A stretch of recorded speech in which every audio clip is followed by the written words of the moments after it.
Comment réduire les émissions de gaz à effet de serre des navires sans les rendre moins sûrs? Les équipes de ce chantier naval en Croatie aident les scientifiques à trouver des solutions.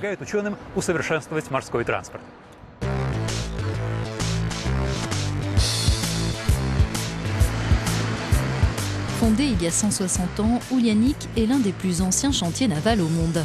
Une industrie qui aujourd'hui est en plein bouleversement. De nouvelles normes internationales obligent les bateaux à réduire leurs émissions.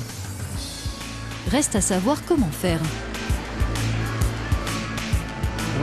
Le plus simple, c'est de réduire la puissance du bateau. Mais dans ce cas, on a un problème de manœuvrabilité parce que moins le bateau est puissant et moins il est facile à manœuvrer.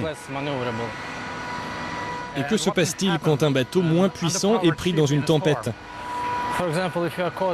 En cas de mauvais temps à proximité des côtes, il ne peut pas lutter contre le courant et le vent, il peut s'échouer. De fortes vagues peuvent le faire changer de direction, voire le faire chavirer. Il y a un gros risque de perdre des vies humaines.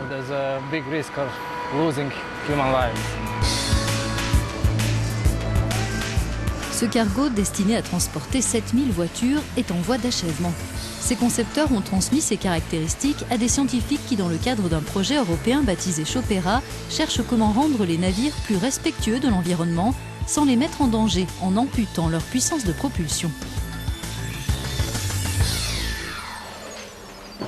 On peut augmenter le rendement du moteur en réduisant le poids du bateau grâce à l'installation de matériel innovant, par exemple.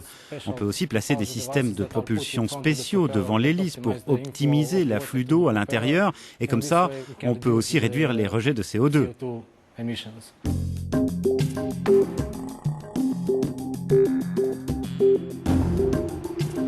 Parmi les scientifiques qui participent au projet Chopera, ce centre de recherche hydrodynamique espagnol.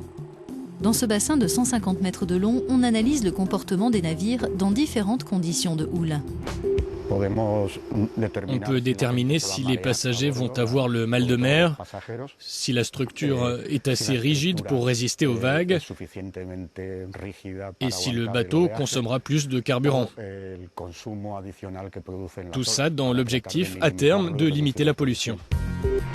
Grâce à ces modèles, à l'échelle et à des capteurs, cette équipe mesure les mouvements et les forces en cas de tempête pour évaluer la stabilité et la manœuvrabilité d'un navire donné quand il est soumis à des vagues plus ou moins hautes pendant plus ou moins longtemps. Avant de procéder aux tests, on programme les mouvements des volets en utilisant un logiciel spécifique.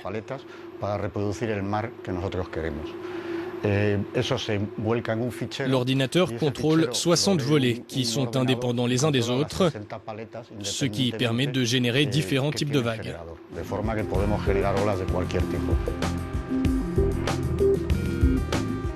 L'étape suivante, c'est de transposer ces données recueillies sur des maquettes aux navires de taille réelle.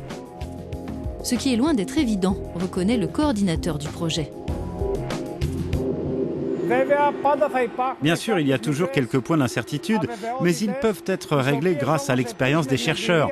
Au final, les prévisions que nous faisons concernant les bateaux à grande échelle sont suffisamment fiables pour des applications pratiques.